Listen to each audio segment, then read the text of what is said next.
So welcome back everyone. आज हम लोग अपने chapter micro organism fan and four इसका सेकंड पार्ट कंप्लीट करेंगे। तो चलिए आगे बढ़ते हैं और लेते हैं अपना पहला टॉपिक। हमारा पहला टॉपिक है fungi. Fungi is a plant which is not green and does not have leaves flowers are called fungi. यानी कि ऐसे प्लांट्स जो कि जिसमें ग्रीन लीव्स नहीं होते हैं। ग्रीन लीव्स नहीं होते हैं यानी कि इसका सिंपल सा मतलब है कि फोटोसिंथेसिस का जो प्रोसेस है वो नहीं करते हैं। यानी कि वो अपना खाना बनाने के लिए दूसरों पर डिपेंड होते हैं। यानी कि दूसरे पेड़ पौधों पर या कहीं पर भी आप देखते हैं ना, बरसात के दिनों में या बहुत ज़्यादा मॉइस्चर वाली जगह पर ये जो वाइट कलर का उड़ जाता है रुई की तरह, तो वो फंजाई होते हैं। फंजाई को हम लोग नॉर्मली फंगस के नाम से भी जानते हैं। और फंजाई किंगडम में अराउंड 1,44,000 स्पीशीज़ रहती हैं या इंक्लूडेड है इसके अंडर में। फंजाई नॉर्मली हमें बीमार करने में इसमें बहुत ज़्यादा ये हार्मफुल होता है। मॉइस्चर में मैंने कहा जैसा कि मॉइस्चर में बहुत ज़्यादा जल्दी आ जाते हैं, जैसे कि कोई भी लकड़ी जो कि गीली है, पुरानी है, या जैसा भी लेदर वगैरह ख़राब कर देते हैं ये। तो इस तरह का एक नेचर है फंजाई का। लेकिन एक फंजाई है जिसको हम एज अ न्यूट्रिशन भी लेते हैं, जिसको हम मशरूम कहते हैं। यानी कि अगर ये कुछ हद तक कहीं कहीं न्यूट्रिशन में हमें हेल्प करते हैं तो ये बीमार भी बहुत ज़्यादा करते हैं। ओके। और बहुत तरह की प्लांट डिजीज़ और हम लोगों को बीमार करना, मतलब ह्यूमंस को, प्लांट्स को, एनिमल्स को ये बीमार करते हैं। So our next topic is protozoa. Protozoa also belong to the kingdom protista. यानी कि ये प्रोटिस्टा नाम के किंगडम से बिलोंग करते हैं। ये बहुत ज़्यादा जो पाए जाते हैं वो मॉइस्चर वाली जगह पर पाए जाते हैं और इनके अराउंड 30,000 स्पीशीज़ हैं। ये इनके द्वारा जो दी जाने वाली जो डिज़ीज़ हैं उनमें जो सबसे फेमस डिज़ीज़ है एक डायसेंट्री, जो नॉर्मली अक्सर लोगों को हो जाती है। इसके अलावा मलेरिया जो कि प्लाज्मोडियम की वजह से होता है, वो एक प्रोटोजोन इन्फेक्शन है। तो प्रोटोजोआ जो होता है वो बहुत ही ज़्यादा लाइफ थ्रेटनिंग डिजीज़ भी कॉज करता है। और अगेन इनका भी यही नेचर है कि ये अपना खाना खुद नहीं बनाते। इवन ये अदर जो बैक्टीरियाज, एल्गी और अदर प्रोटोजोआज होते हैं उनको खा लेते हैं, उनके ऊपर अपने खाने के लिए डिपेंड होते हैं, यानी कि उन्हीं को खाते हैं। आई होप आपको ये समझ में आया होगा। और मैं ये भी कह देती हूँ आप लोगों को, प्लीज़ आप लोग चैनल को सब्सक्राइब करें, शेयर करें, कमेंट्स करें, और कुछ भी पूछना है तो आप लोग कमेंट्स में ज़रूर पूछें। हम लोग आगे बढ़ते हैं। हमारा अगला जो टॉपिक है वो है algae. Algae are aquatic plant like organism. Algae और प्रोटोजोआ दोनों सेम किंगडम यानी कि प्रोटिस्टा किंगडम से बिलोंग करते हैं। Algae are a type of plants like living things. They can make food from sunlight by photosynthesis. यानी कि ये लोग फोटोसिंथेसिस का प्रोसेस करते हैं, उसके थ्रू ये लोग अपना खाना बनाते हैं।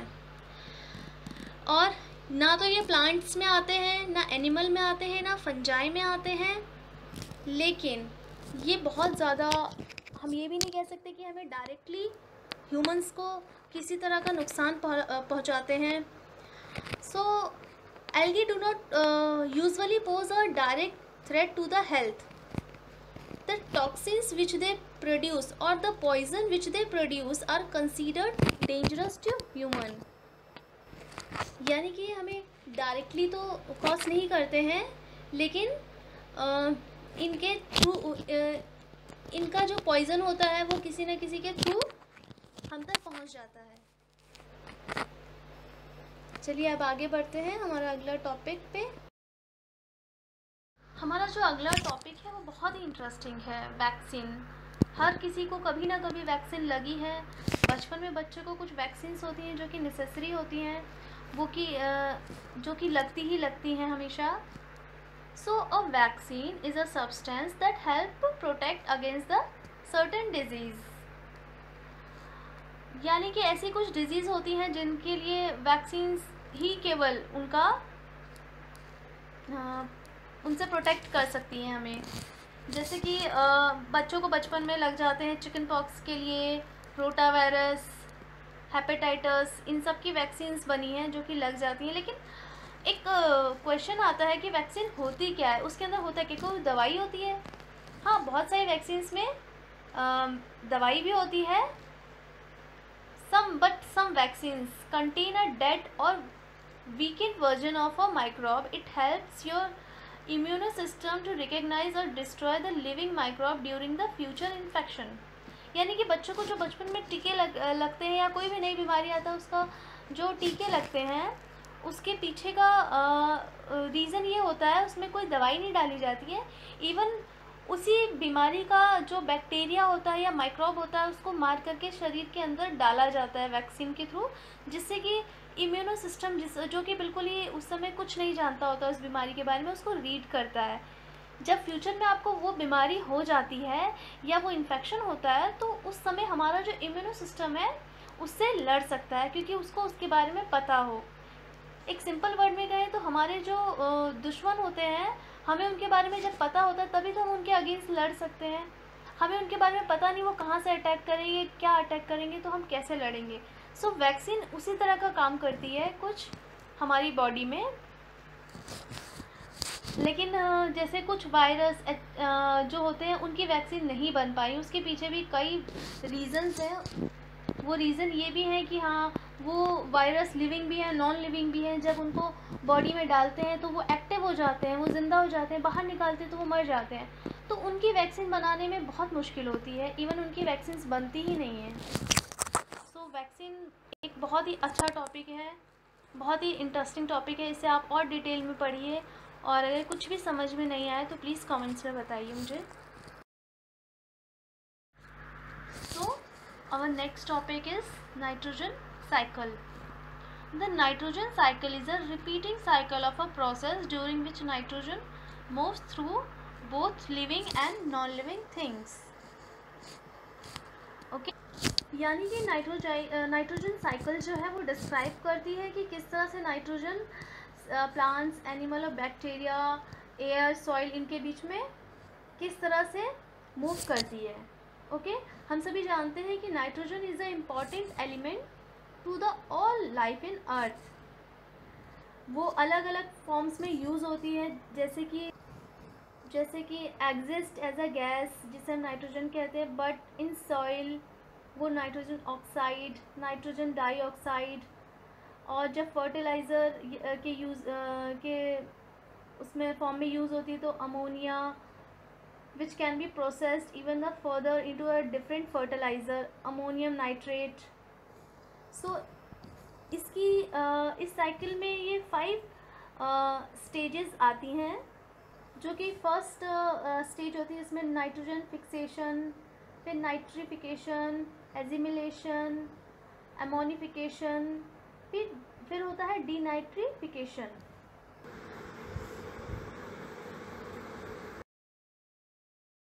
यानी कि जो नाइट्रोजन साइकिल है उसमें हमने पढ़ा है कि किस तरह से नाइट्रोजन एयर से सॉइल में और दोबारा से एयर में आ जाती है। किस तरह से नाइट्रोजन फिक्सेशन यानी कि nitrogen moves from the atmosphere into soil, mineralization, nitrification होने के साथ साथ फिर लास्ट में उसका डीनाइट्रिफिकेशन होता है। यानी कि 5th स्टेज में नाइट्रोजन साइकिल जो है उसमें nitrogen return to the air as nitrates and converted to the atmospheric nitrogen by bacteria.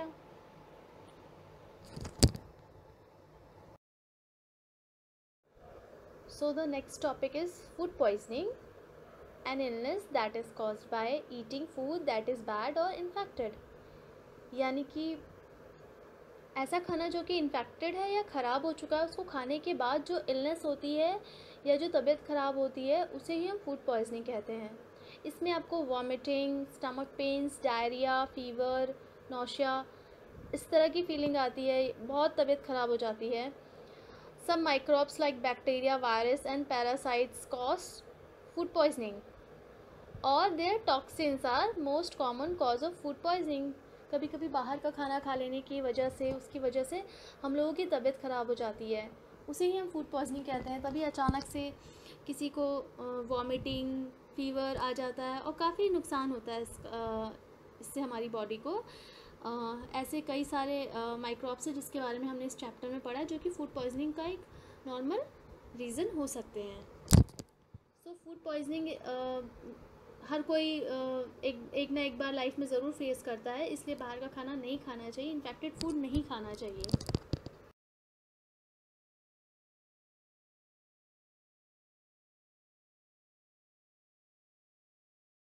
अब इन्फेक्टेड फूड खाने के वजह से तो हम बीमार हो जाते हैं, तो इस फूड को इन्फेक्टेड होने से कैसे बचाया जाए, इसी के ऊपर हमारा अगला टॉपिक है फूड प्रिजर्वेशन, यानी कि उस खाने को कैसे बचाया जाए, यानी कि उस खाने को इन्फेक्टेड होने से या उसमें वायरस ना लगे या उसमें उसको किस तरह से कंजर्व किया जाए। So the food preservation refers to the conservation of food for future consumption via methods that kill the growth of microbes, यानी कि ऐसी टेक्निक्स जिसके अंडर में हम फूड को किस तरह से उसका कंजर्वेशन किया जाए लंबे समय के लिए, वो ही टेक्निक्स हमें फूड प्रिजर्वेशन कहलाती हैं।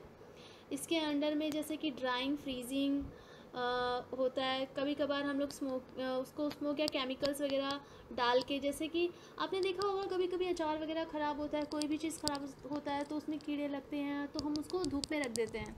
इससे क्या होता है कि या डब्बे में भरने से पहले उसको रख देते हैं धूप में, जिससे कि क्या होता है उसके अंदर के जो इन्फेक्टेड माइक्रोब्स होते हैं वो निकल जाते हैं, उसमें जो आगे बढ़ने वाला इन्फेक्शन होता है वो नहीं लगता है।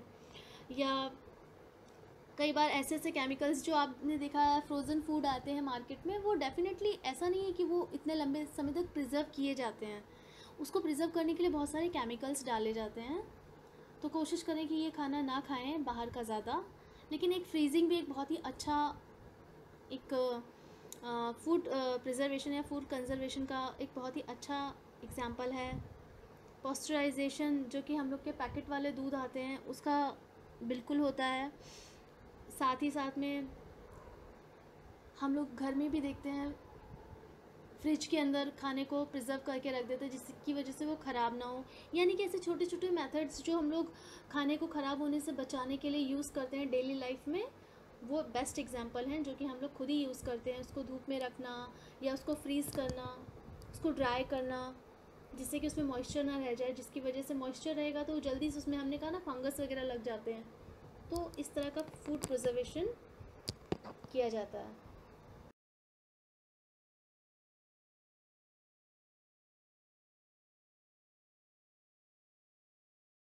So the next step is question answers, question based on your textbook। जैसा कि चैप्टर पढ़ाते पढ़ाते मैंने कई सारे क्वेश्चंस क्रिएट करके उनके आंसर्स दिए हैं। इस पूरे चैप्टर को मैंने पढ़ाया ही इस तरह से है कि आपके साथ के साथ कई सारे क्वेश्चंस क्लियर हो जाए, उनके आंसर्स आपको मिल जाएं। लेकिन क्योंकि आपकी टेक्स्ट बुक में है तो चलिए हम लोग इन क्वेश्चंस को भी लेते हैं। तो आपके जो फर्स्ट क्वेश्चंस दिए हैं वो हैं फिल इन द ब्लैंक्स, जिसमें आपका फर्स्ट है micro organisms can be seen with the help of a microscope. Blue green algae fix dash directly from the air, enhance fertility of soil, so it's a nitrogen. Alcohol is produced with the help of, पढ़ाया है ना of course, yeast. Cholera is caused by bacteria, ये bacterial disease है, ये पढ़ा चुके हैं। Vibrio cholera. सो ये आपके फिल इन द ब्लैंक्स थे। आगे बढ़ते हैं अपने नेक्स्ट क्वेश्चन की तरफ। So the next question is tick the correct answer. आपको 4 ऑप्शंस दिए हुए हैं, उनमें से आपको एक जो ऑप्शन सबसे सही है उसको आपको टिक करना है। तो मैंने टिक नहीं किया है, इसमें हाईलाइट किया है जिससे कि आप लोग को थोड़ा सा आसानी हो। So first question is yeast is used in a production of, same question आपका फिल इन द ब्लैंक्स में भी था, And the answer is alcohol. The following is an antibiotic, streptomycin. And the next question is, carrier of malaria causing protozoan is female Anopheles mosquito. उसके बाद आपका question है, the most common carrier of communicable disease, of course house fly. किसी भी गंदी चीज़ पे बैठते हैं, फिर या के खाने पे बैठ सकते हैं या कहीं भी बैठ जाते हैं, तो ये बहुत आसानी से कैरी करती है किसी भी तरह की डिजीज़ को. अब आगे हमारे आगे के टिक मार्क पर बढ़ते हैं, वो है, so the next question is, the bread और idli dough raises because of. आटा गूंदने के बाद कुछ देर रख दो तो वो सॉफ्ट हो जाता है. उसके पीछे का रीज़न होता है ग्रोथ ऑफ यीस्ट, यानी कि the growth of yeast cell is a correct answer. And the next question is, the process of conversion of sugar into alcohol is called fermentation. ये हम पढ़ चुके हैं. अब हम लोग आगे बढ़ते हैं अपने अगले क्वेश्चन की तरफ. अब हम लोग पढ़ने जा रहे हैं मैच द कॉलम्स. इसमें मैंने जो करेक्ट आंसर्स हैं उनको उनके सामने ही मेंशन कर दिया है. So the first question is bacteria causing cholera, यानी कि कॉलेरा जो है बैक्टीरिया की वजह से होता है. राइजोबियम वो fixing nitrogen. Lactobacillus setting of curd. Yeast baking of bread. A protozoan causing malaria and a virus causing AIDS, यानी कि जो मलेरिया है वो एक प्रोटोजोआ से होने वाली डिजीज़ है, और जो एड्स है जिसे हम HIV एड्स भी कहते हैं वो एक वायरस से होने वाली डिजीज़ है. आप लोग जस्ट इसको एक दो बार पढ़ के रिपीट करेंगे तो आपको इसको लिख करके बार बार लर्न करने की ज़रूरत नहीं पड़ेगी. ये बहुत ईजी है. वैसे तो मैंने चैप्टर में ही आप लोग को ऐसे पढ़ाया है कि आप लोगों को सुन करके ही ये चीज़ें याद हो जानी चाहिए. तो बस एक दो बार देखिए इसको अच्छे से, एक दो बार रिपीट करिए, आपको ये आराम से मेमोराइज हो जाएगा. अब हम लोग आगे बढ़ते हैं अपने क्वेश्चन की तरफ. फोर्थ क्वेश्चन जो कि है, can microorganism be seen with the naked eyes? If not, how can they be seen? And the answer is, microorganisms can not be seen by the naked eyes because they are very small. वो बहुत छोटे होते हैं. और हम इसको किसकी help से देख सकते हैं? ऑफकोर्स माइक्रोस्कोप की हेल्प से देख सकते हैं. और ये क्वेश्चन मैंने आपको चैप्टर के सबसे स्टार्ट में, जब चैप्टर पढ़ाना स्टार्ट किया था तभी बता दिया था. हमारा अगला क्वेश्चन है, what are the major groups of microorganisms? And the answer is bacteria, fungi, protozoa, algae and virus. फिर आपका अगला क्वेश्चन आता है, name the microorganisms which can fix atmospheric nitrogen in the soil. हमने matching में भी same question पढ़ा है जिसका आंसर है राइजोबियम. उसके बाद आपका अगला क्वेश्चन आता है, वो है आपको 10 लाइन्स बतानी है यूज़फुल माइक्रो ऑर्गेनिजम्स के बारे में. फिर 8th क्वेश्चन है, हार्मफुल माइक्रो ऑर्गेनिजम्स के बारे में आपको एक छोटा सा पैराग्राफ लिखना है. तो इसके ऊपर मैं आपको ऑलरेडी पढ़ा चुकी हूँ, बहुत अच्छे से मैंने आपको मेंशन किया है एक एक स्टेप उसमें, कैसे कैसे आपके लिए यूज़फुल होते हैं, कैसे कैसे आपके लिए हार्मफुल होते हैं. सो ये हम ऑलरेडी पढ़ चुके हैं, तो इसके बारे में हम नहीं पढ़ेंगे. फिर आपका अगला क्वेश्चन है, what are antibiotics? What precaution must be taken while taking antibiotics?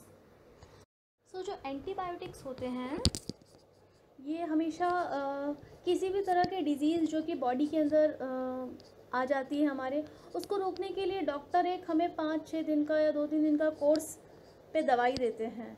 तो ये वही होते हैं, मतलब ऐसे अनवांटेड बैक्टीरिया या वायरस की ग्रोथ को बॉडी में रोकने के लिए ये एंटीबायोटिक्स दिए जाते हैं.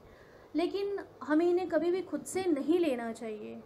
हमेशा किसी अच्छे डॉक्टर से या अपने फैमिली डॉक्टर से पूछ करके इनको लेना चाहिए, क्योंकि एंटीबायोटिक्स अगर हम किसी अच्छे वेल क्वालिफाइड डॉक्टर से पूछ कर लेंगे तभी वो हमारी बॉडी में अच्छे से असर करते हैं, उनका हमें कोई नुकसान नहीं होता है.